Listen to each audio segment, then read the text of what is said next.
Saya akan mulai dengan kisah seorang anak muda yang ada di Irak, terkenal dengan kesalehan. Orang ini dalam kisah yang sedang saya baca, saya tidak temukan namanya. Tapi kita ambil ibrah, pelajaran.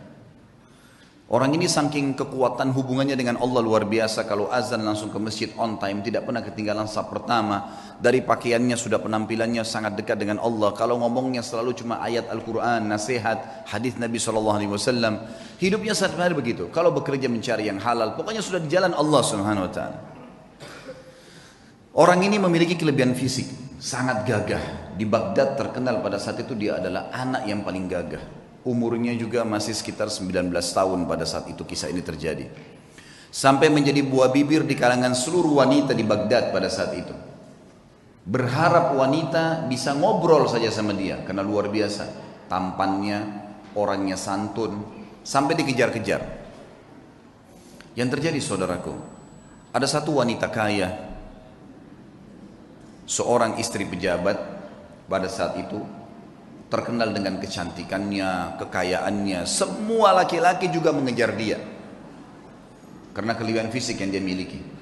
Dia berkata kepada orang di sekitarnya, saya akan menaklukkan laki-laki itu dan pasti dia akan berzina dengan saya.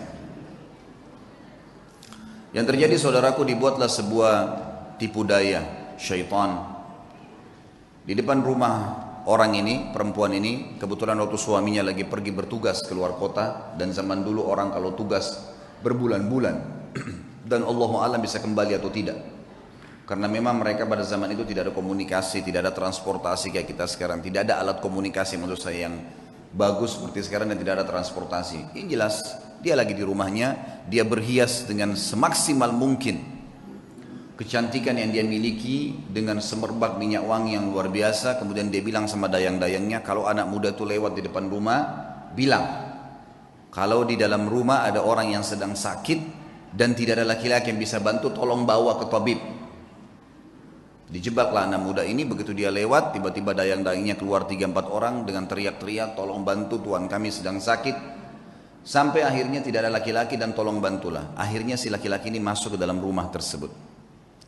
Waktu dia masuk dalam rumah tersebut, saudaraku seiman, maka yang terjadi adalah, yang terjadi pada saat itu, ditutup pintu. Kemudian si perempuan yang tadi licik ini berkata, kalau kau tidak mau berzina dengan saya akan teriak bahwasanya kau sengaja datang untuk mengganggu saya di rumah saya.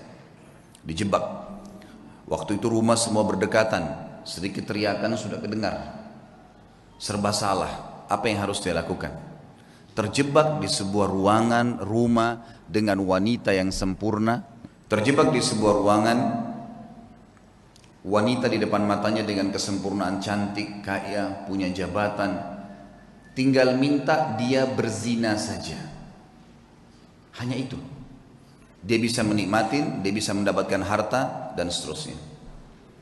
Tapi saudaraku, orang yang sudah mengenal Tuhannya Allah berbeda.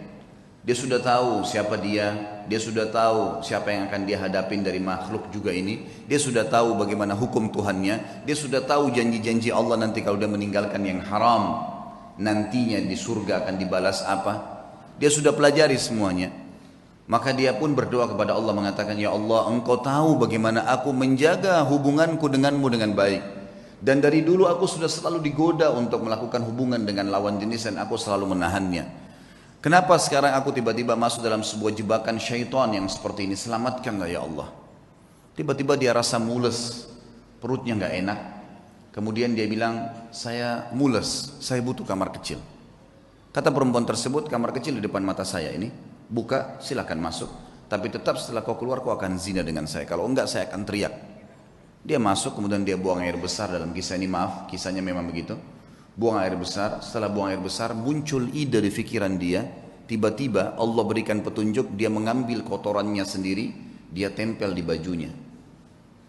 Pada saat dia keluar dari ruangan tadi, si perempuan kaya ini yang terkenal dengan kebersihannya, kecantikannya segala, kaget melihat. Tadinya bajunya rapi orang ini, tiba-tiba penuh dengan kotoran dia sendiri. Lalu dia mengatakan, kenapa kau begini? Dia bilang, saya begini orangnya. Inilah yang sedang terjadi sekarang. Maka Kalau kau memang mau berzina, saya orangnya sudah seperti ini kotoran di badan saya. Akhirnya perempuan tersebut mengatakan, keluarkan laki-laki ini jorok dan kotor. Dikeluarkan dari perempuan tadi, dan dia begitu keluar di depan rumah perempuan tadi sujud syukur kepada Allah selamat dari zina.